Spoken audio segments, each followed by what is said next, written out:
Bladen County. This conference will now be recorded. Thankful that you're here and ask our commissioners if we would stand for the presentation of colors. Paul R. Brown, Tommy Courier for Targill Baptist Church will lead us in our invocation. Sure, go ahead. Sorry. Our dear Heavenly Father, we are humbled before you, O God. You are holy and righteous and just. We are privileged to approach your throne of grace today, and I'm honored to pray for this meeting as well as for these commissioners that are before me. And Lord, I pray for them. I pray for them as they have been elected and put in position by the people of Bladen County. And Lord, they have been entrusted to do the right thing for the people. And Lord God, we're trusting that they'll do the right things before you as well. So Lord, we just pray that in your divine intervention and your power, your wisdom, your strength, Lord, that you would add into this meeting your presence. We pray, Lord God, that your will be done and that you would keep us by your power divine. We thank you, Lord, for the gospel. We thank you, Lord, for your revelation that is given to us. We thank you, Lord, for the love that you have demonstrated before us through your Son, Jesus Christ. Oh, how sweet it is to be loved by you. We thank you and we pray your blessings upon this time. And we'll give you all the praise for what you do. In Jesus' name, his namesake, we humbly pray. Amen. Amen. Forward, arch.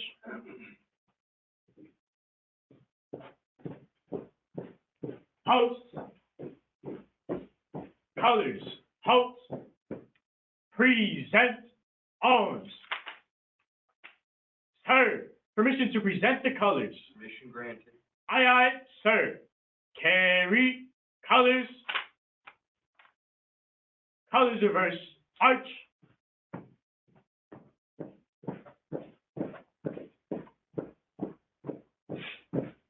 Colors. Halt. Present arms.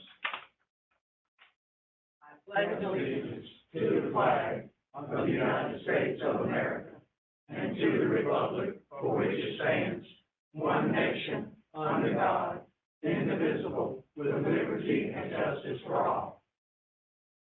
Carry colors. Colors reverse. Arch.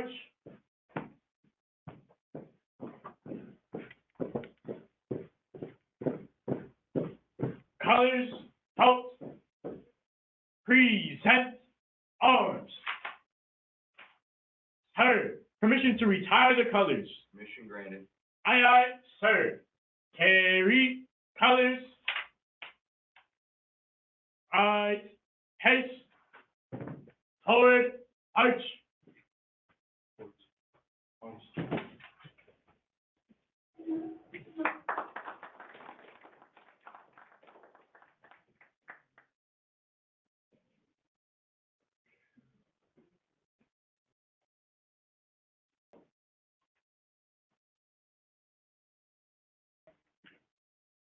Extra sharp tonight.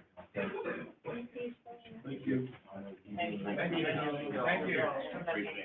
Thank you.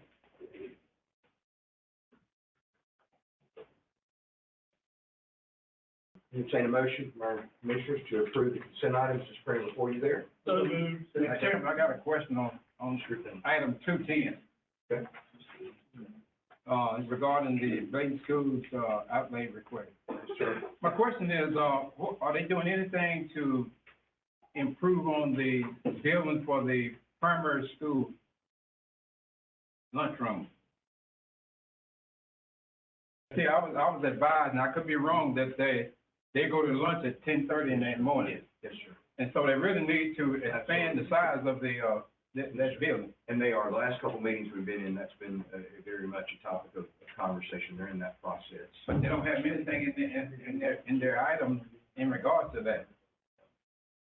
And, it's tough because we don't micromanage everything they do, but Yeah. we have shared that concern because it comes to us regularly as well. And plus too, it could have a positive impact on the, school production, because right now they graded with D. Yeah.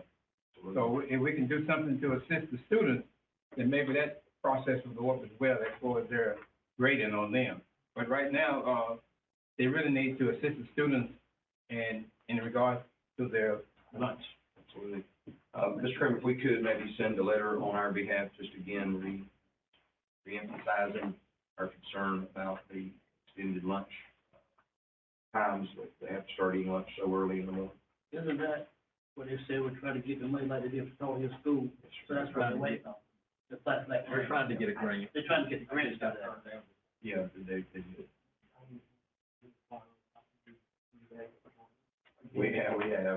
We continue to bring that up in the rebate as well. But some of these, It does seem like the meetings, we kind of rehash the same items over and over again. but some of these repair that's listed here, that school is not included in regards to the lunchroom. So maybe some of these repairs could be eliminated and they go ahead and do something to assist the kids. Yes, sir, Mr. Britt.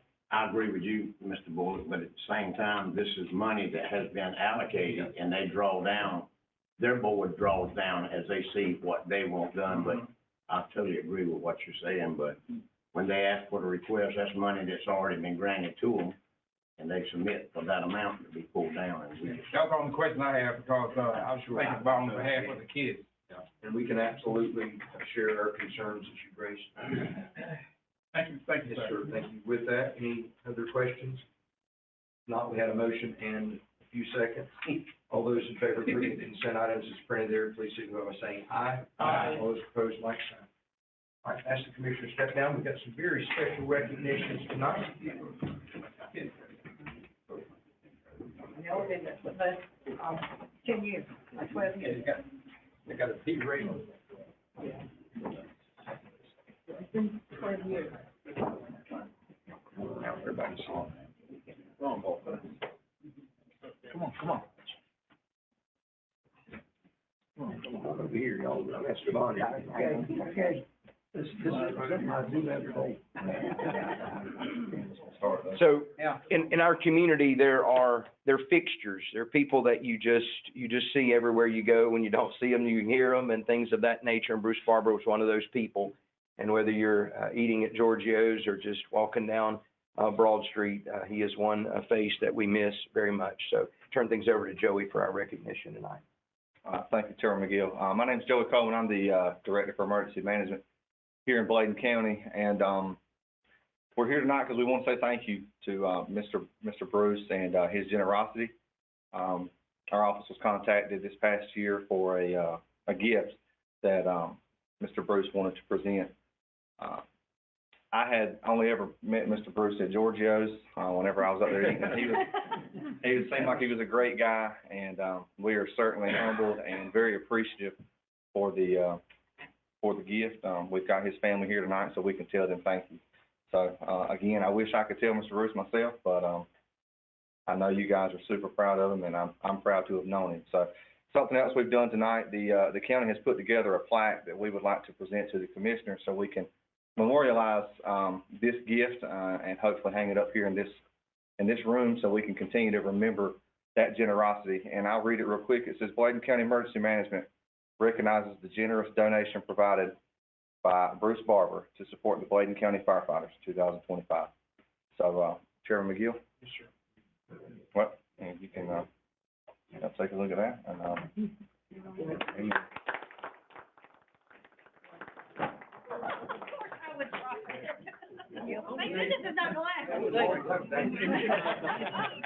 Emergency got it. Yeah, did we get that on video? Hold on, Mr. Water, I'd like to say something. Yes, sir. I just want to acknowledge those of you who didn't know Bruce, and many of you that did know him. He was not born in North Carolina. He was born in New York. His mother was born in Bladen County and moved to New York when Bruce was born up there. But every summer, he came down, my dad farmed, and every summer he came down and spent summers down there when he got up old enough to come. And spent summers, he said, one day I'm going to live in Bladen County. And he did. He loved Bladen County, and he was a very patriotic person. He served in Vietnam and volunteered. He served his full time and volunteered and went back the second time, which very few men ever did that. So there's a lot more we could talk about, but we got a county commissioners meeting here to go. But Bruce loved the county, and if he was standing here, it'd be all smiles. Yeah, that's for sure. Bruce has left us about almost 2 years ago. And he picked up a lot of crap. I was gonna say, I'll fix it. Yeah, some of you may remember seeing him along the highways. He hated trash on the highways. So do I, but not enough to go out and spend the whole day out there picking it up. But Bruce did. So he was a very different, remarkable, loving person. Mr. Walter, he couldn't see Now, he very was well the blind last 2 years. His last 5 years, he was legally blind. And a lot of times he'd come by our store in the morning, and then even when he couldn't see, he was still going out picking up trash Yeah. in the million. I mean, it was amazing. Thank you. Thank you so much.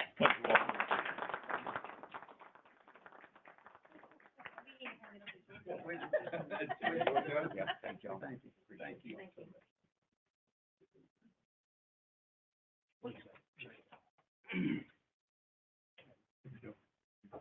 We've got a bunch of recognitions now, so. Recognize Mr. Croom to begin the process. Sure. This is just a great opportunity to recognize our employees for their years of service to Bladen County. So that being said, I'll ask if Ms. Deborah Edwards, Divisional Agent, and also Ms. Vicki Graham, if y'all come forward. Ms. Edwards has been with the county, serving the county for 30 years. Amen. Going for 40. Okay, Ms. Vicki, if you got anything to say. I'm currently the director at the Division on Aging. I came there about 2.5 years, so I've had the pleasure of working with Debbie. Had great compliments on Debbie. Just want to thank her for her service to the clients in Bladen County, and congratulations on the years. 30 years, wow, amazing. Thank you. Okay, Ms. Davis, I have a little something here from the commissioners. It's a little certificate and a token of appreciation. Thank you, Judge. Thank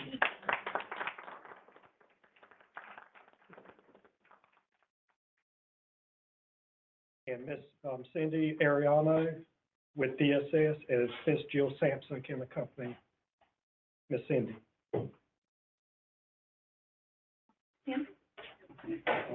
Ms. Cindy has been with Bladen County for 10 years.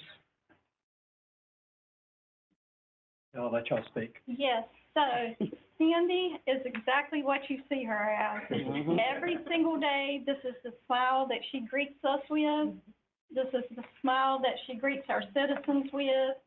She is excellent with training new staff that come on board with work first, and she has the patience of a saint. I can truly see Miss Cindy being in a leadership role as she continues to progress, and we are so thankful for the work that you do, Cindy. Thank you. Thank you.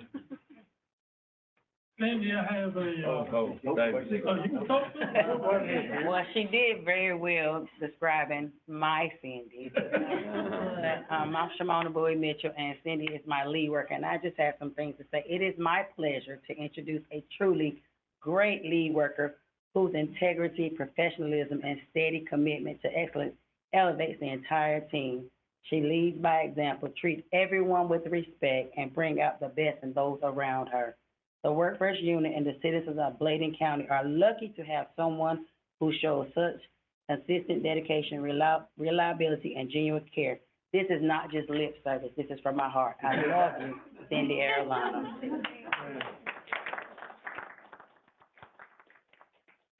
Okay, Ms. Cindy, got a little, certificate for you and token of appreciation from the commission. And thank you.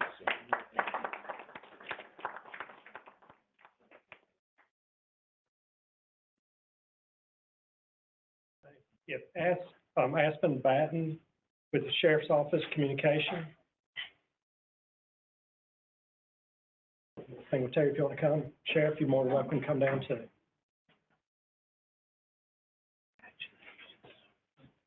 So all I can say with Aspen, that we're very proud to have her. She's been here 5 years. She's a shift supervisor.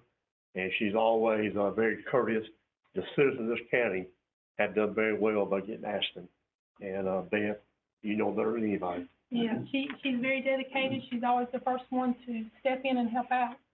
And I just wanted to give you some numbers. I did the math before I come. She doesn't know it, but in the last 5 years, when I say CADD calls, those are calls that come in that are emergency calls.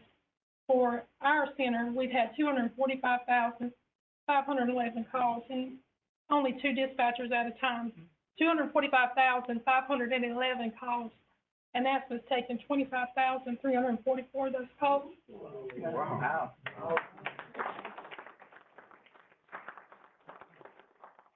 That's over 10% of those calls have gone to Aspen. Now, our center gets in over 78,000 calls a year. Those were just emergency calls. So it's not just those calls she's taken. She's taken way more than that, but we are super proud of Aspen. Okay, Ms. Aspen, a little certificate and token of appreciation from the commission. Thank you. Thank you.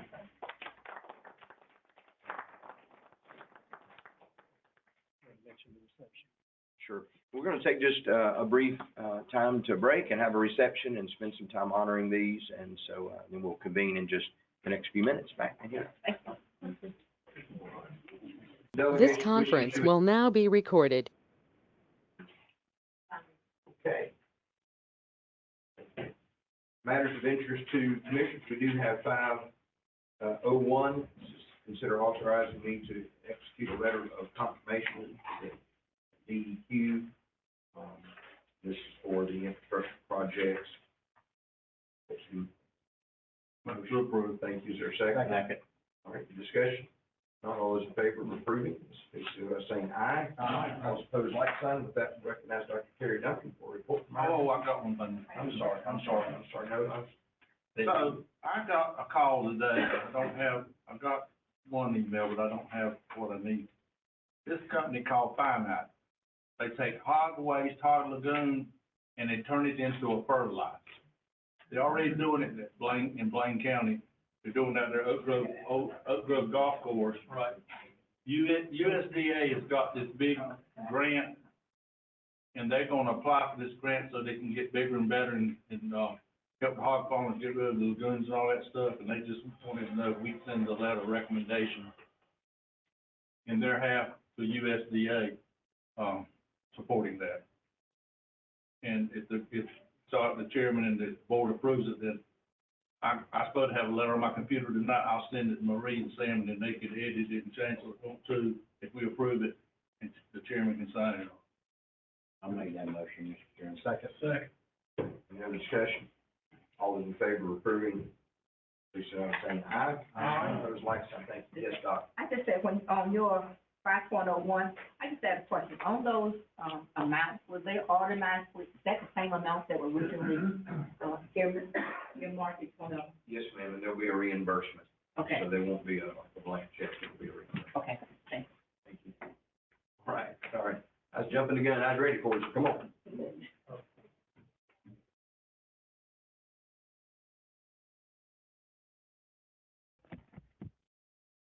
both for being here tonight. Chairman McGill and members of the board, thank you for the opportunity to meet with you again and give you some updates on what's happening in the county. I'd like to introduce to you Danny Sable, our health educator. I don't think you've met her formally before, but she's going to be helping me with the presentation. We're going to start with what is going to end up being the State of the County Health Report, but we're going to start back at the beginning and how we get there. If you can remember, our vision is a healthy opportunity for a better tomorrow. And our mission is to prevent, promote, protect, and enhance the quality of life across generations. We are here for everybody, and our motto is better living starts here. Back in 2024, we did a community health assessment, and it lives in a book, supposedly, but you know us, and we don't put a book on a shelf. But the community health assessment is required by accreditation every 4 years. However, it's required by the Hospital and Joint Commission every 3 years.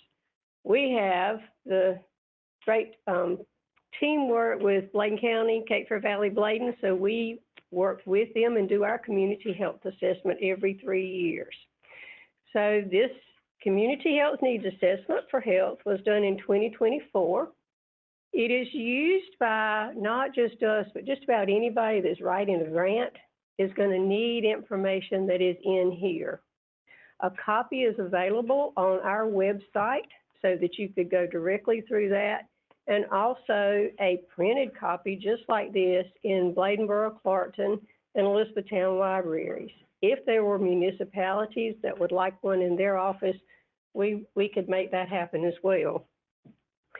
So in the 2024 CHA, we'll call it the Community Health Assessment, we could spend hours talking about the data there, but we're going to be brief and bold tonight. And as you can remember, we identified 3 needs, and that's access to care and quality, behavioral health and substance misuse, and physical activity and nutrition. During the community health assessment, we found that the leading causes of death in Bladen County were first, heart disease, second, cancer, third, respiratory disease, fourth, or tied for third is diabetes, and then fifth was a little bit of a surprise this year with Alzheimer's. In your packet, you could see where Alzheimer's in 2009 was ranked 7, and then it wasn't ranked at all in 2015. Of course, now it is 5th. We had a little bit of change in our chronic respiratory disease and diabetes, but if you were to ask most people in Bladen County, what's our #1 cause of death, most people would tell you cancer. So accreditation requires that once we have a community health needs assessment, that we are going to do a community health improvement plan. And that just makes sense because it's one thing to do a health assessment. It's another to let's make some interventions and work towards making it better. So I'm going to turn it over to Danny now, where she's going to talk a little bit about where we are with our community health improvement plan, or what we call the CHIP. So through our CHIP, we use those different priorities that we identified through our CHA to come up with different initiatives and programs that we're using to track what we're doing to improve the health of the county. So what our CHIP actually looks like, it'll pull up.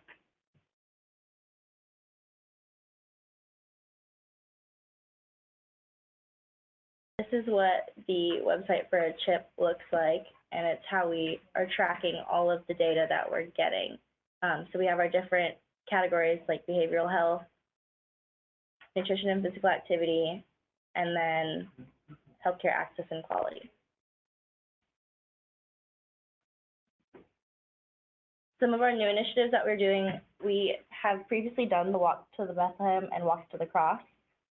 We stopped doing those for a couple of years, and we brought back the Walk to Bethlehem in 2025, and we had 196 people participate in it. So we had people of faith in the community write daily devotionals from Thanksgiving to Christmas, and while they were doing their daily devotionals, everyone was encouraged to do 30 minutes of physical activity to increase physical activity in the community.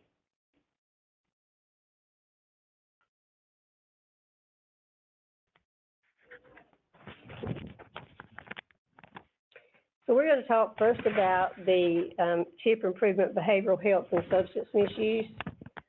You can remember I gave you some purple cards that were Recovery Bladen. We started in 2023, August of that year, with 7 people that accessed that site. You can see that in 2025, we were close to 300 accessing the site monthly. That's going to give people the 75-page resources that they need if they are looking for a mental health resource, if they are looking for a behavioral health resource. There are locations here in Bladen County, there are locations in surrounding counties, and locations in the state. It is one that We're hearing more. We're trying to, everybody we speak to, we want to tell them one thing, Recovery Bladen and how to access that and give them a card. And then secondly, that 988 is the suicide hotline, 24/7. It's the national hotline, and it will link you to people here.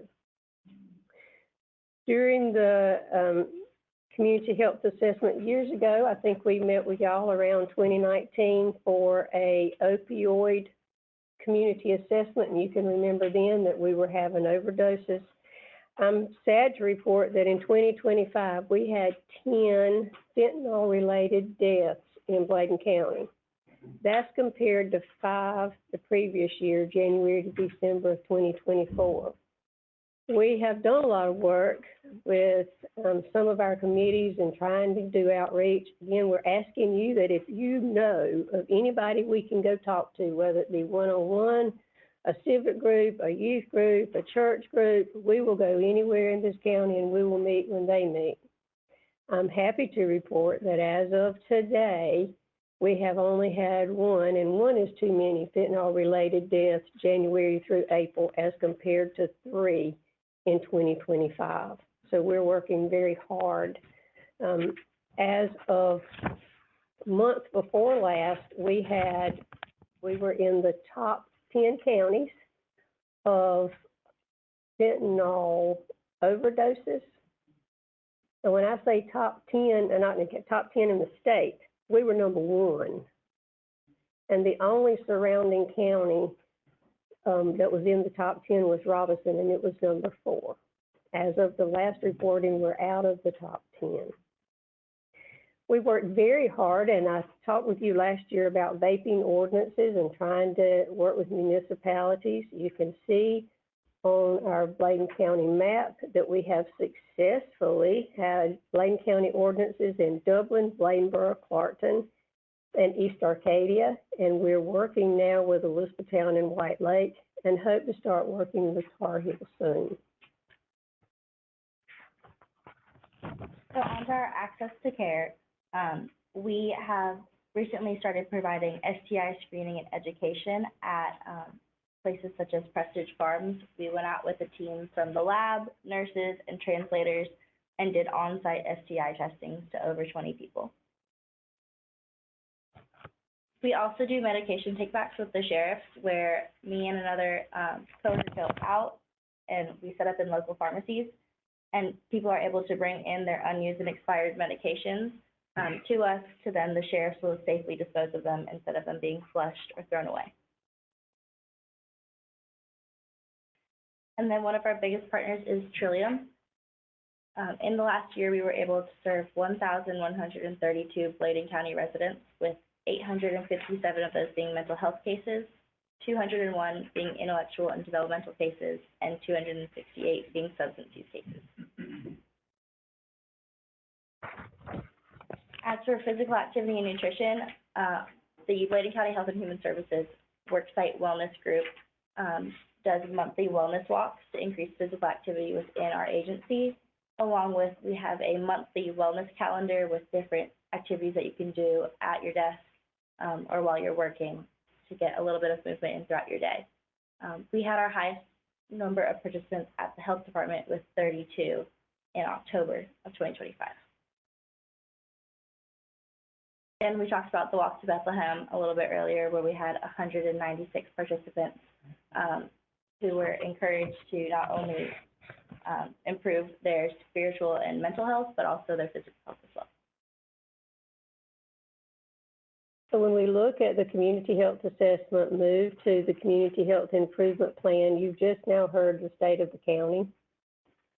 If you think about where we are with our health outcomes, and heart disease being our #1 cause of death in Bladen County, you can see at the graph at the bottom of this page that we are at 9.1% of Bladen County residents, compared with North Carolina at 6.5 and the United States at 6.4 respectively. We have made some progress over the last 5 years and moved from 10.5% to 9.1%. You think, well, that's not but about a percentage, but 1% will save a life.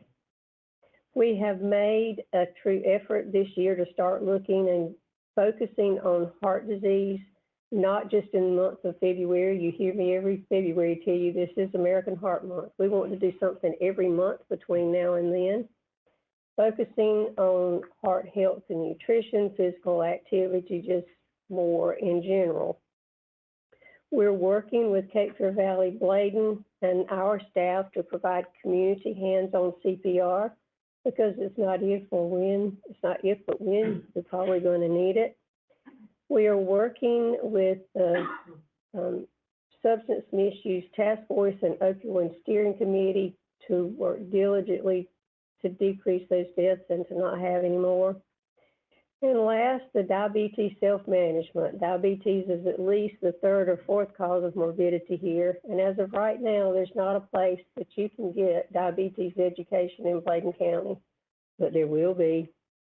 We're working with Cape Fear Valley Bladen to coordinate a diabetes self-management education program. We can serve clients one-on-one if the physician or physician extender orders it that way, and we can work with groups. We know that it's not going to be a huge group of 10 or 12, but we certainly would, that would be our goal, is the more people that we can help so that they can manage their diabetes. Do you have any questions before we move to the strategic plan? I have one. The funds that you see from the opioid settlement, is it used for any of the events or how do you use it? Yes, and we'll cover that a little bit in the strategic plan, but I can go ahead now. One of those, when you see the strategic plan, what we worked with the health department, is you'll see some of these same indicators or priorities. And we have a peer support specialist. In fact, there are 3 peer support specialists at Cape Fear Valley Bladen in the emergency department, and they're meeting people where they are, so that if somebody comes in, then they can try to provide the resource. You know that you, as commissioners, have approved through the resolution, and it will be coming back to you next month. But you have approved beds at the Healing Place, Southeastern Crossroads, as well as Adult and Teen Challenge, so that people can go at no cost to them and provide treatment. Also working right now on a resource guide. We have a resource guide for the health department for, in general, any service that you think if you needed law enforcement or schools. But we are working to develop one specifically related to substance misuse and mental health. We also have a life skills program that was taught in the schools, and we're working that a little bit this year in that we will have health educators that are going into the school on a trial basis in one of the schools with the permission of the superintendent. I know that the Medicare sends a notice out to all those who diagnosed with diabetes, and they have that one-on-one plan, and they also allow them to call in, and then, or does that, will if they make a call, they live in Bladen, do they come back to the Bladen County? All we have to have is a medical referral for them to meet with our diabetes educator. And we want to have sustainability, so we're starting with a nurse, a part-time nurse that's leading the program from the health department, and then the health educator at the hospital, so that they can work together. And there may be other people in the community that are presenting during those classes, not just the 2 of them. Mr. Chairman, I'll share something I witnessed last night. I was at the race in Randall County up in North Wilkesboro. Within 12 to 15 feet of me. And one thing is to observe, but then hear the conversation. This is before actually fairly quiet. It was right at the beginning of the race. And then the race started as it was going on. No wonder the gentleman was overweight. And I heard the woman and read her lips, he's not breathing. Then the next thing I hear is, I'm scared to do it. I'm sure that there were people that knew CPR, but we live in a time of sue. And when they walked out of there in about 20 minutes with this gentleman in a bag. But it's a shame to sit there and of course, me and the guy beside me, and I didn't even know him, we were praying. But I'm assuming what the lady behind me told me that he was gone, because I looked at her. She was closer than I, and she said, you can't imagine he wasn't breathing, but I never saw anybody try to start a man's life. And that was sad. I would hate to know that a family member or me was in that position, nobody making him. Say, but unfortunately, we live in a scary time of you get involved, or you leave it alone.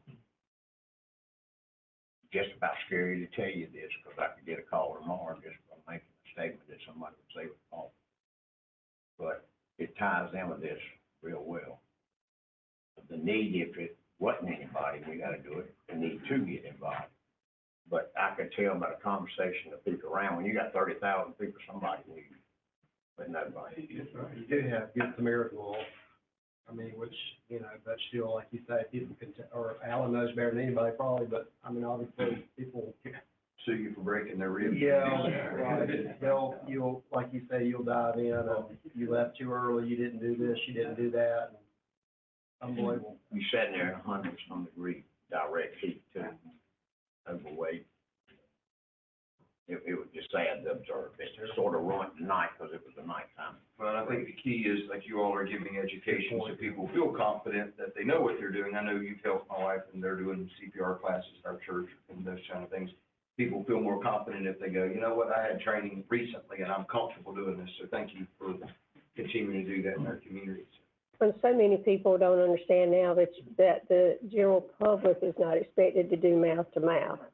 And we're hoping that we can get that word out, and how to use an AED, an automatic external defibrillator, and where they are. I want to thank Dr. Duncan. She's assistant at our church, Baldwin Branch, and trying to get together health education classes. And I want to say thank you for what you're doing in regards to that, and we're looking forward to becoming better and healthier people. Thank you again for helping with Baldwin Branch. And we're offering a series of classes that we first offered in Bladenboro, and then with Blessed Bladen, a faith-based group.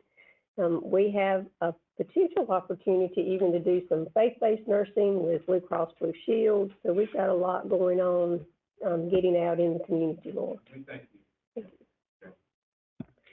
You ready to move into the strategic plan? Yes, sir. So, and I'm gonna do this part really brief and bold. So, of course, in developing a strategic plan, we wanted to look first at Bladen County's strategic plan that you guys developed in 2022 through 2032. And then we developed our strategic plan 2025 through 2029. In your packet, you will see that we started immediately after we did our community health assessment working on it. You will see areas of red, green, and yellow. And the green is just that. We're moving along pretty good. We need to keep that pace. The yellow is we've started it, but not quite there. And the red is maybe we need to do a little bit more. So one of the things you would see red is the reported overdoses. And that's on page 2. One of the things we're doing really well, if you'll look at Recovery Bladen, that's under that same implement public awareness campaigns. And that is under, of course, the behavioral health and substance misuse. Under physical activity and exercise on page 7, we've developed a lot with the activities that Danny has already talked about.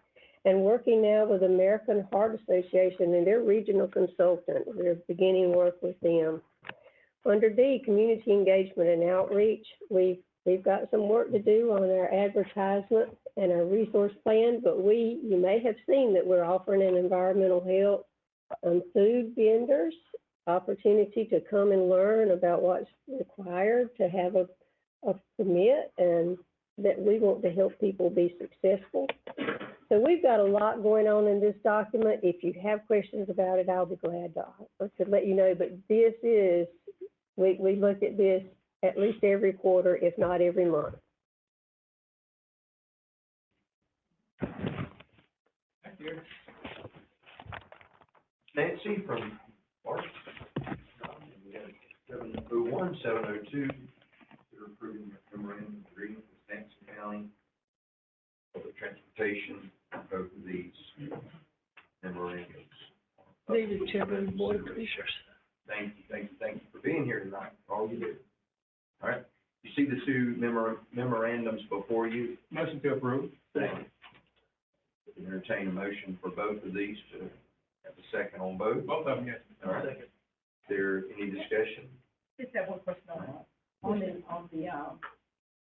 the agreement with Sampson, when it talks about $75, who pays that $75 fee? So these grants were, funded by NCDOT at 100%. So we were not, the county has no local match, so we have a potential of bringing $400,000 in revenues into the county. Yes, ma'am. That probably settled everybody else. Any other questions? All those in favor of approving these two memorandums, please signify by saying aye. Aye. Opposed, like sign. Thank you. Thank you. Thank you. Thank you. Good evening. Ms. Lisa from Finance. Evening to each of you. All you do. I'd like to review with you what we have found so far through June 30th. As you know, we will be rolling back some revenues through the end of August and some expenditures, so it's not a completed year at this point. But as of June 30th, we had 82.38% of the budget received in revenues and spent 86.20. Now, with that being said, because of the month of July, we have already been paying some this month that was for June, so there might be some added in there. Solid waste was at 95.52 in revenues and 91.81 in expenditures. Emergency telephone is at 25.66, and we spent 58.75 because that's where we're using the fund balance to get that down as a recommendation of the state. Water, we've collected 94.8% and spent 95, so they're neck and neck right now. So, any questions on the dashboard? And then on the federal inmate program, we had an average for the year of 74, and as of today, we had 62. Questions? No, thank you, ma'am. Thank you. Consider entering session of Bladen County Water District Board of Directors. So moved. Any seconds? All those in favor, please signify by saying aye. Aye. Opposed? Consider ourselves in water board. Good evening, Commissioners. Thank you, sir. Thank you all both for being here tonight. 902, consider approving position reclassification request. Give us a little bit of information there, and we'll consider that. What our plan is to do away with the supervisor's job being vacated and just have a leave man. That way the leave man can be more involved in the day-to-day stuff, hands-on, and that'll give us an opportunity to have a paid boring machine operator. And we're using the salary that the supervisor would make to make these changes, so it's not going to impact the budget at all. Any questions for tonight? Although, or if there's a motion then to approve, second.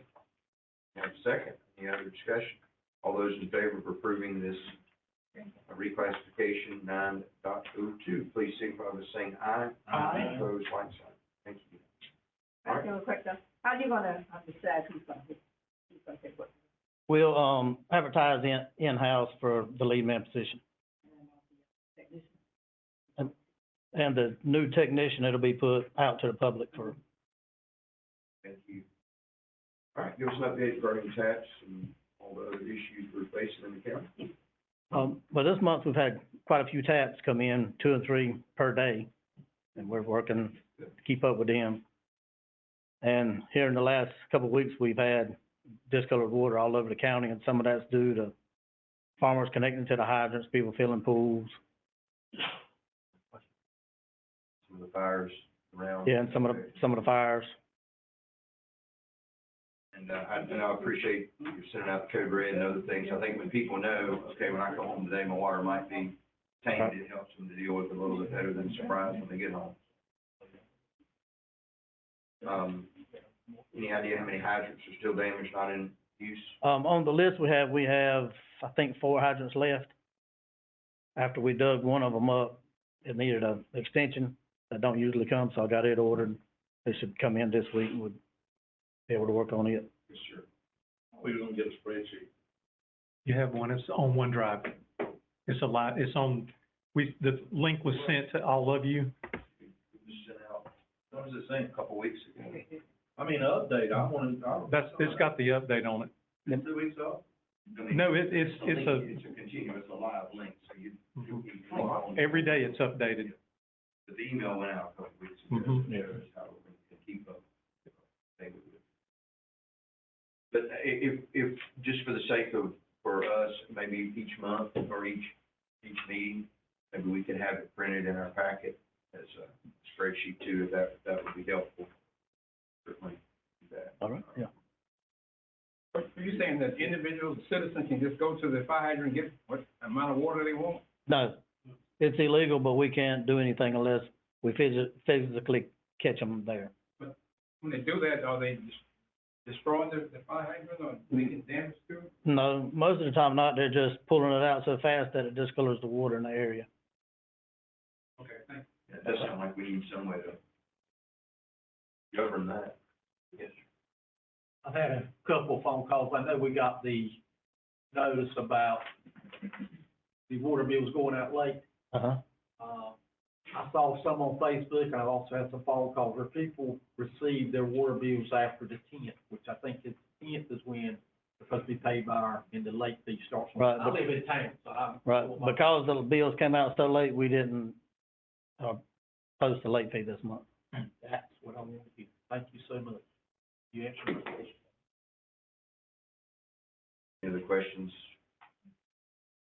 Good. All right. Motion exit. Thank you. Motion second. Second. All in favor of exiting the water board, say aye. Aye. All opposed, like sign. Thank you both for all you do. All right, thank you. Advisory board, planning board, one. Yeah, Mr. Blake Proctor. And we have and this was a recommendation from Don White as well. Yeah, it was based on design Don White. Their second, for Blake Proctor. Second. Any other nominations or any other discussion? All those in favor of approving Mark's recommendation, this is his appointee, so to speak. Blake Proctor, please signify by saying aye. Aye. All opposed, like sign. 1002, Tar Heel Fire Service District Committee. Replace, the son with the dead. Vernon. Gary, Mr. Vernon. Second. All right, got a motion and a second from Mr. Gary Richardson, which is Vernon's son. Any other recommendations, nominations, or discussion? If not, all those in favor of approving Gary Richardson, please signify by saying aye. Aye. All opposed, like sign. Thank you. I know County Manager Prim has a number of updates to give us. We'll turn the floor over to him. Thank you, Mr. Chairman. I'll just start with the calendar. On August the 10th will be at 5 p.m. the Health and Human Services Advisory Committee meeting. That'll be at the Bladen County Health Department Conference Room. On August the 11th is at 5 p.m. on the Board of Elections meeting. That will be at 301 South Cypress Street here in Elizabethtown. August the 13th at 6 p.m. will be Bladen County Firefighters Association meeting. That'll be at Carvers Creek Fire Department. On Saturday, August the 15th, from 8 a.m. to 12 p.m. will be Bladen Community College annual back to school class, and that will be at Bladen Community College campus in Dutton. The board will be back here on August 17th at 5 p.m. for Board of Equalization Review meeting. That will be here at the Commissioner's Room at the lower levels of Bladen County Courthouse. Following that meeting at 6:30, the meeting of Bladen County Board of Commissioners meeting. Mr. Chairman, that is your calendars for August. Thank you. We elected not to put the September calendar before you because there's still so much up in the air to change and didn't want you to have an incorrect calendar, so just get you through August. Thank you. Continue, Mr. Frank. Several updates just to make the board aware of. First is, I have made contact with Bladen County's NCDOT about several road projects or items that the board has shared with me. One is Martin Luther King Street from the bridge to Highway 87 concerning scraping the shoulders of the road. Another one is a paving project on Highway 87 where they're scraping the side of the road and leaving dirt where people are trying to mow the grass. Then there's also weeds or brush that's blocking Center Road and Highway 410, and also weeds blocking Highway 210 and Highway 41 around Bay Tree. I've contacted DOT, and I actually rode a portion of these roads in the last couple of days, and I will follow up until these projects are done. Thank you. I know the one out 41 and 210, I've had a number of calls from people, they keep saying somebody's gonna get killed out here, we pull out and can't see cars coming around the curve, and there's been some wrecks, and there's been some near really bad wrecks. And also, we met with DOT about the Elwell Ferry some months ago and stressed, I don't know if they're trying to, I'll just put it out there, I don't know if they're trying to sabotage the ferry or what, but the sign that says open or closed is broken. And we've stressed, need to fix the sign. The sign needs to be on, because if you're going down the highway and you think, well, I think I'll take the ferry, and you look and the sign's not on, you tend to assume ferry's closed. But a lot of days the ferry's open and they're wondering why is nobody riding the ferry. Well, there's the sign. I mean, you have some nearly, I guess, a mile drive out of your way to go see if the ferry's. I mean, they've got to get a sign fixed. That's not rocket science, you would think. And anyway, I don't know what we can do to, we stressed the danger of the cables or whatever. That was an issue they were thinking of closing the ferry for. So they went out to the dollar store by their own admission and put pool noodles on, which was the most ridiculous thing I've ever seen. But now they have people looking at trying to figure out what these pool noodles are and about running all over. I mean, it's silly. It's silly. Grown adults act like that, but it's our county, and we're the ones who are going to have to answer for safety of our citizens. So I don't know what they're. They say they don't want to close the ferry, but boy, they're doing everything in the world they can to make it look like they do. So anyway, anything we can do to share our concerns would be much appreciated. Mr. Chairman, Ms. Froome, I think states be recommended where they're paving 87 East, where you got the apron beyond the white line. Then they've got an additional apron where they have really gone in and put a colored sand or something. It looks just about like concrete, to be honest with you, to make it even smoother, to give you about this much area now. And I think we should let them know how much. I've had several people make comments, but I saw it myself, and I was trying to figure out what it was, and then I saw this nice, there's somebody running off the road and yanking back home. You got a much wider apron. Good. Chairman. Doc, I think you. Oh, okay, and to add to that, it also helps to get that water off of the highway on 87, it's really good.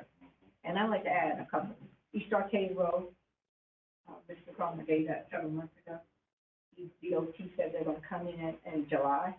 July's almost over, so we'll make sure they, deal with those drop-offs. It's those, I guess those log trucks, and when it's soft, it's a deep drop-off from the highway to the dirt. Troy and Graham Road, that's that water just settled on the highway. Graham Road, a lot of the houses, the private driveway, when they try to drive in, they got that gap. The highway's up here, the big truck, same thing. And on Tomahawk, I don't know if it's 6-3 or it may be the same group that says in that curve on 53 or 50, I think. This is 41 and 210, kind of down from the store there. Yeah, okay, yeah, that's the one. And it has all, yeah, and I was poured down for a couple of years in a row. And they Yeah. still haven't claimed it. And it's bad. And that's what they keep saying. They said, we've been complaining about this They for have. years and nothing's getting Been done. bringing it in. That's what it is. And the last thing I'd like to talk about real quick, Amidelco sent a letter to the county. I want to make sure that's been, addressed with the fire chief. Well, I don't know if it was 6/24. Yeah. So I want to know if the fire chief and, whoever's gonna, is that the fire chief's responsibility to address that? Because he called me twice. Right, and that's gonna in do his it? report here in just a bit. Oh, He's I'll wait gonna back. get to that. Thank you. Yes, sir. Okay. Yes, So you sir. sent me, email. I didn't want to complain about it, but take that out of away from Ray give them. 211, I get calls every day and texts every day on 211. About that. It's rough. Head's shaking today. I've been here today. It's rough. It's crazy. Well, I give them the data boy. I give them the data boy and I got the same complaint Dr. Montgomery was about the apron. I won't even drive one of my vehicles, it's an SUV to come up our drive. You tear the bottom end off trying to get on 701, but I've addressed that so many times, I'm done. When it gets fixed, me and my neighbor fix it. They're doing it with And it says the center line of the ditch to the road. It can be dirt, gravel, or pavement, and they choose whichever. Just do one, that's all I ask. They don't do it. I can help you, but I can't help all of our neighbors. All right, Mr. President. Also, Article 46 sales tax, the small group meeting, Commissioner Musgoins, Commissioner Bullock, and Commissioner Pearson, staff members, report to the board, Ms. Maria Edwards, Ms. Sheila Nance from the library, and I met today. There should be some information coming out here shortly about meetings and organizational. Good. Thank you. Moving on to Amidelco, Regalwood Fire Department. They did provide a letter back on June 24th to Joy Coleman, Ken Clark, Dr. Montgomery, Tony Bailey, with North Carolina Division of Insurance, stating they will not provide any fire services to the town of East Arcadia after July 31st, 2026, without a fee. The ADR states that it does not have a mutual aid agreement or automatic aid agreements with the town of East Arcadia.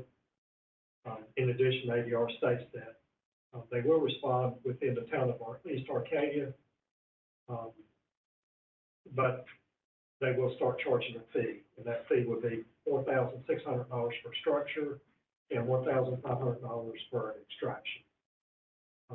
Mr. Coleman's here, and we can answer any questions. We have discussed some scenarios what the county could do, but we'd like to get board's direction. You have anything specific, Sheriff? I guess because sometimes, instead of Bladen calling, you start calling ADR, and it's not their job. It's not their day-to-day. They're in the town and not the county. And so they show up. And I don't think that's where it's supposed to be. I think they agreed that they would do the county, and then East Arcadia would do the town. And so that's the issue. And then sometimes you'll call them, ADR show up, and then some from East Arcadia may show up. So it's a conflict, and it's their call. So we gotta make sure that when they come in and they take care of that call, they should be paid for it. Yes, sir. So, I must not quite know how mutual aid works. I don't know how they can, not have mutual aid with the East Arcadia Fire Department. I don't know if that's done. They have to ask them. A mutual aid is like another fire department comes and assists you if you need help. Without a cost. No, not true. Lake Waco, not Lake, Buckhead. Buckhead get paid. They're mutual aid. They get paid. Like Joy Answer that, please. So, ADR, and answer my question about how mutual aid works. I wanna know mutual aid, you don't have to pay for mutual aid, do you? So you've got an automatic aid and a mutual aid. So automatic aid is a standing order where they will respond to their contracted area. The mutual aid, if East Arcadia gets to a call and they call for ADR to come, then we would have to get into the details with Chief Camlin, but if they are called and requested and they accept that call, then I don't see where they would charge. But the instance that came up that brought this around where What they're saying is they're not gonna provide mutual aid anymore. So, unless they're paid. within the town. within the city limits of East Arcadia, that's right. Because they don't have a contract with East Arcadia. Can I finish, please? You correct me when I screw it up, okay? So for instance, if White Lake calls Blamer's gonna do mutual aid, ain't gonna cost them a dime. That's the way it is in Blaine County. So if ADR is gonna cover part of East Arcadia, then I think they should be held to the same standards as our rest of our fire departments are for mutual aid to come in there and assist that town. That's my I'm opinion. telling you, because Buckhead is not, Buckhead is Columbus County. We're paying They get paid We're paying ADR out of Blaine County fire tax dollars. for county tax.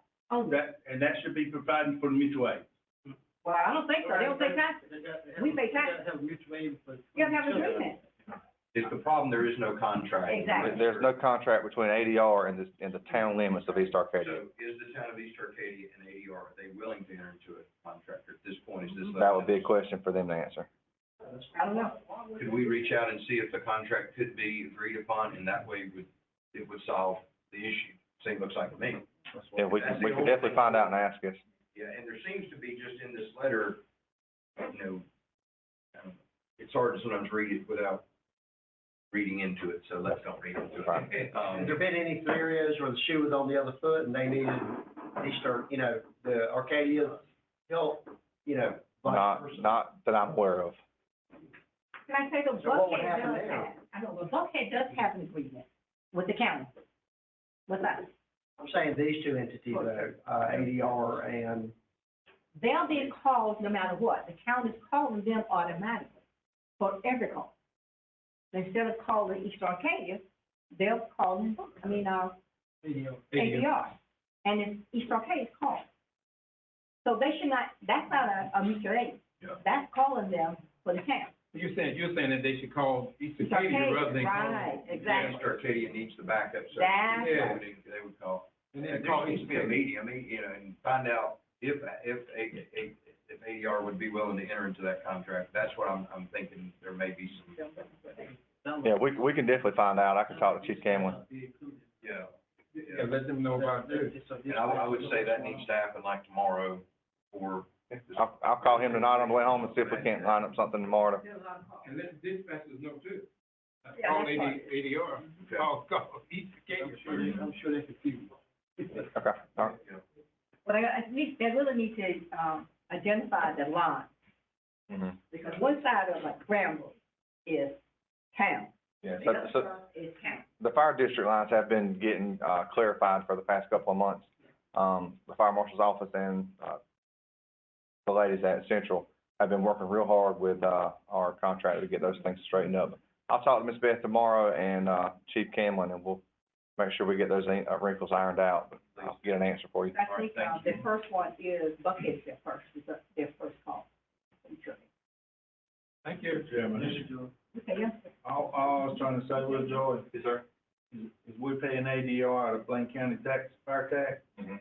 and they should be loyal to Blaine County other citizens as well. That's all I'm saying. And they should Well, be, I pay 110 tax. they should be willing to do mutual aid Without cost. without a cost, because we're subsidizing that fire department. We have a contract with them, I think, too. We do. I remember several years ago. That's all I was trying to say. Yeah, well, and what this letter says is from ADR, we have been told that East Arcadia no longer wants our help. I mean, that's what the letter says. Right. We are under the impression, so we need to clarify whatever impression, and we need to get something in writing. Is there a contract between the two? And if there's not, let's get. Yeah, I know there is a contract between ADR and the county to cover that area out, and they're honoring up to that contract, but there's I think there needs to be other people in the conversation besides, because we can't answer for what East Arcadia wants to do with ADR. ADR in the county, between ADR and East Arcadia. Right. And it's almost like the donut hole, there's an area there in the middle that's not being covered, and, yeah, that needs to be dealt with. And we also check, I got a comment to make on some of what y'all just said. I do not see East Arcadia saying that they don't want the help from the county. Because they come here, I gave them money out of my money that we all had money. We've helped them other ways with money. And so to say that they don't want to help and we've assisted them, I'd like to know who has said that. Yeah, I don't, East Arcadia has not said they got a problem with the county. But I just perceive that as that. ADR is one. And just the letter you've got written, ADR says, we were under the impression East Arcadia wanted us to take over their fire department. That's in the first two lines. But 2 years ago. But now they're saying we don't need you at all. So there's gotta be some, the truth lies between the two Oh, things. that's a major issue. Yeah. very much so. they're saying that, look, at this one here, we have even been told that we were going to have to cover the town's incident, but this is not, it didn't come from the town. And they don't have a contract with the town, they only have the county. And we can verify that Buckhead has a mutual aid agreement with us, I think it's. With East Arcadia or with the county? With whoever, but, okay. Because we do fund Yes, them. Buckhead also does, and, yes, they have a contract with the county. Yeah, we just don't want somebody to burn up the house because somebody said, well, I'm not going across that street. So tomorrow, we need to jump on this thing. And vehicles as well, Joey, Yeah, thank you. vehicles as well, because that accident is caused. Right, yes. When they said. Mhm. Thank you. Thank you. All right, Mr. Singh? Next item on July 9th, Bladen County Schools Superintendent Jason Atkinson shared through a letter and email to the sheriff, to the Board of Commissioners, and to the county leadership, that the Board of Education will reduce funding for 3 SRO positions for FY 2026, 27. One of these positions we knew about is the closure of East Arcadia. The other 2 positions are from the high school, one from East Bladen and West Bladen both have 2 SROs, and they're saying that they're only going to fund 1 position at each school. Sheriff McVicker is here tonight to offer any kind of input on the 2 SRO positions at the high school. Just want to get the board's direction. Also, we shared that the cost of 1 SRO with salary and benefits runs $93,225.08 per SRO. That's who's been paying those funds? We've been billing the schools for these positions, and this year they notified us that they would no longer be funding these. But did we not give them funds for 3 a couple of years? We did. We paid for 3, roughly about 3.5 positions. Right, we still pay that from the county? Yes. We increased our, Right. We did. a little bit It was this like year. over 500, there was an amount. Right, so, 3.5%, like that. We gave an increase to yeah, we did. the school board this year, the school system. Yeah. Puts us in a precarious spot. Yeah. Because we absolutely do not want to neglect the safety of our schools and Me too. And I- or to put officers in a position where they're there by themselves if a riot breaks out. God forbid that it would, but it's a tough spot they put us in. It's too big of a school to have 1 deputy. We need more than 1 deputy at the high school. And Sheriff McVicker, would you like to add anything to this? Well, I don't have a lot to add, y'all already know this. At West Bladen, we have approximately 700, students, and each we have approximately 500. And this young lady here is a sergeant of all the SROs. She's at East Bladen with another officer.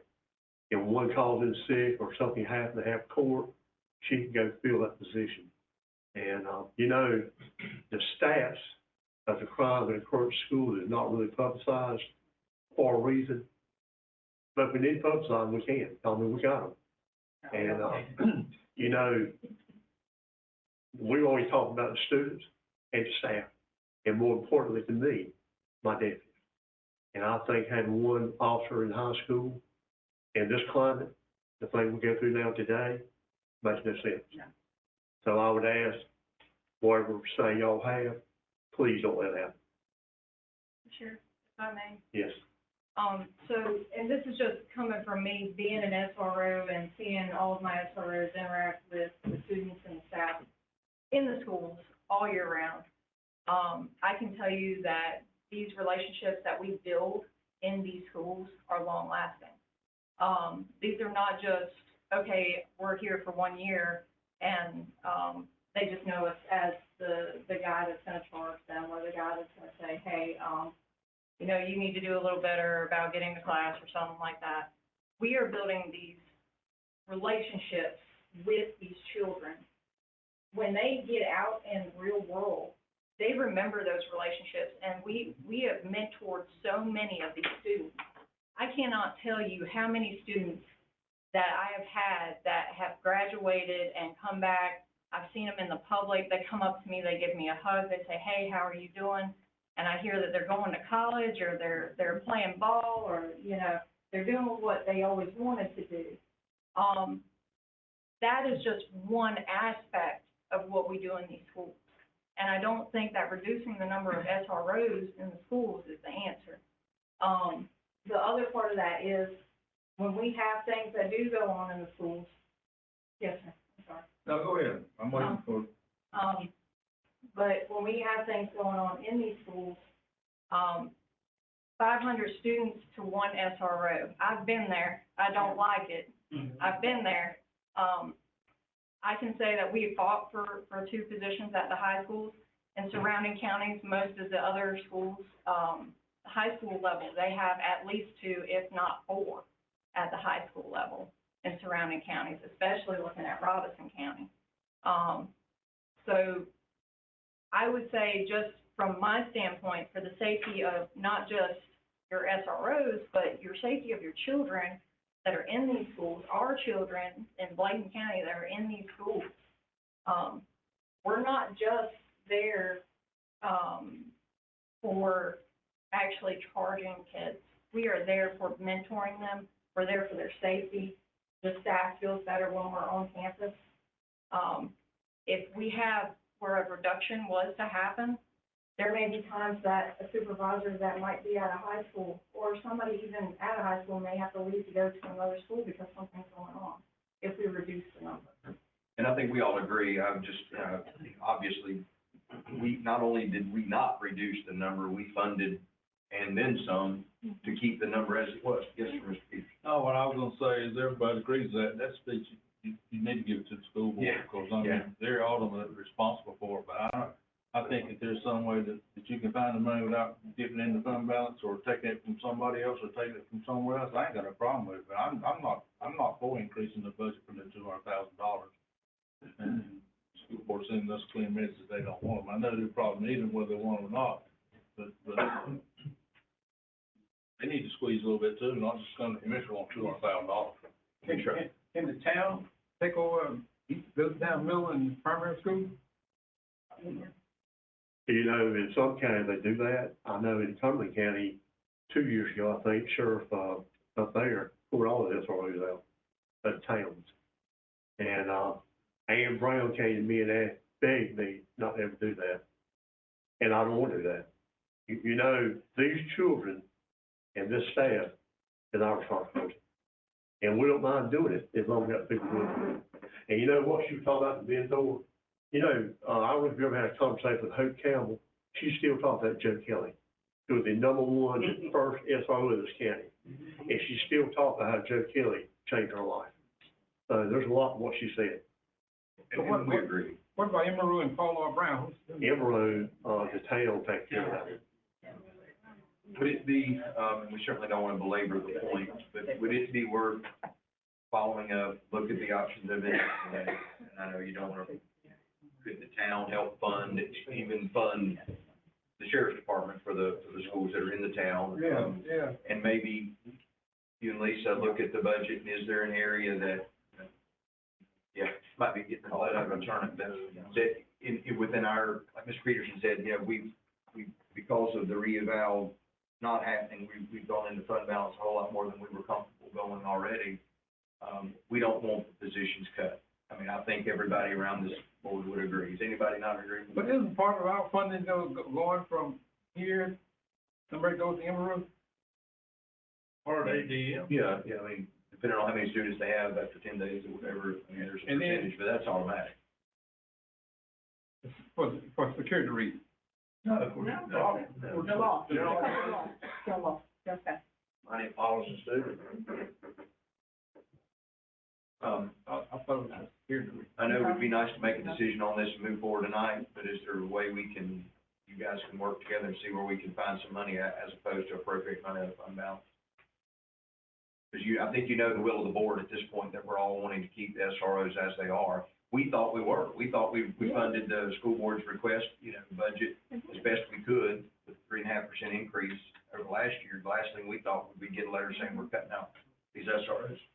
Did it give you a reason why? Well, that's what it is, that's kind of what I wonder, what's the substantiated reason? Financial reality. They know how to meet. They didn't have no reality when we gave them more. They broke. The financial broke. Okay. Looking for ways to cut money. I felt tried to get them to not discourage it, have them not drop it, and then we voted up. Well, it kind of puts it back on us. I mean, it does. It puts us in a spot that. Well, I thought a couple of years ago, we had a conversation, because I remember the sheriff being here and talking about the severe importance of having these SROs in our schools, and made a wonderful presentation about it, and then we all voted that X amount of money was going to, and we upped the game for the SROs. And part of that was, So where's part of that was ARPA money. We put a bunch of ARPA money, and we knew when we did that ARPA money was gonna dry up and we would be, it was $800,000. I didn't think that was just an ARPA thing. I thought that was gonna be a reoccurring, that we understood that was gonna be a reoccurring expense. I know ARPA helped us. Yeah, but they had their own. No, we They didn't. got their own offer. Yeah, we They got didn't. their own money. Right. Well, that may be what I was thinking. And I remember there being some ARPA money that helped, and we thought, well, we're golden for a while. Chairman, if I may say, we put $316,000 in there to match the grants. Yep. And they had grants up until about 2 years ago, and they don't have grants anymore. Okay, so that's what's going. Well, I remember we did something like that. Yeah. maybe we can, reallocate our money that we're spending this? Is that an option? Good idea. We've had to do a lot of that here. Right. Yeah, and we'll move on, but, the way we're paying for coaching supplements is through reimbursements. Could it be that we took the money that we're allocating for the SROs and said, we'll do that on a, reimbursement for all? And that way that money can't be used to put signs in the front yard or Yeah. whatever. Can we do that? But if we do that, then they can do that, they're already doing that. We do that anyway, because I had the building department. And we had the right for sure. They would have paid them, and then I billed them. What I'm saying is the money that we specifically, if we allocate a certain amount of money specifically for SROs, then it could be used for. They're not gonna get it, that's what y'all decided at the last meeting, that we're gonna hold that money and deduct it off the quarterly bill. But I'm saying, I was referring to additional funds, that 3% overall. Yeah, exactly. Take that from operational and send it for the SRO. Yeah, that's, I think that's, That's an Mr. option. Chairman of the board, we, if you were, and I will take a look Thank at this, you. we'll work with the sheriff's office and schools. we have all the confidence in the world you'll find those $200,000. Like Mr. Thank you. Chairman said. Thank you. so much. Thank you. Thank y'all, thank you for what you do every day. All right, thank you. All right. And I got one last item.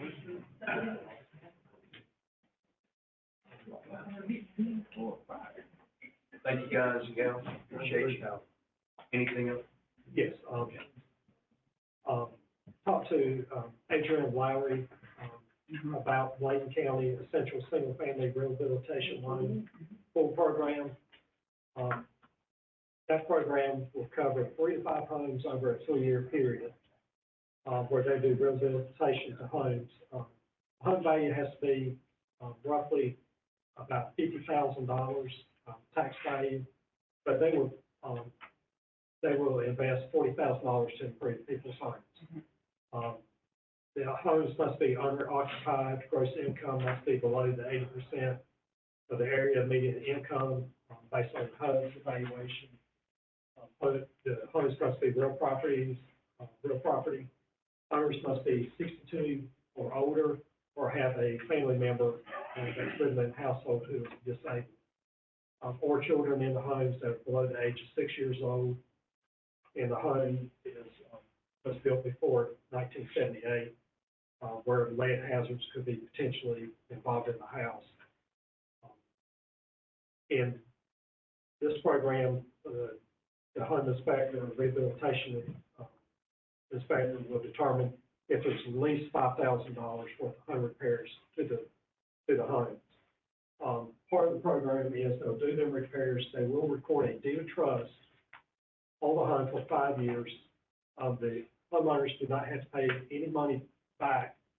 And if they do not sell the home in the 5 years, then the $40,000 will be forgivable after the 5 years. And I think they do step it down $8,000 each year. I do have applications, if you know any citizens, just to get the word out. I have applications I'm willing to share with board members.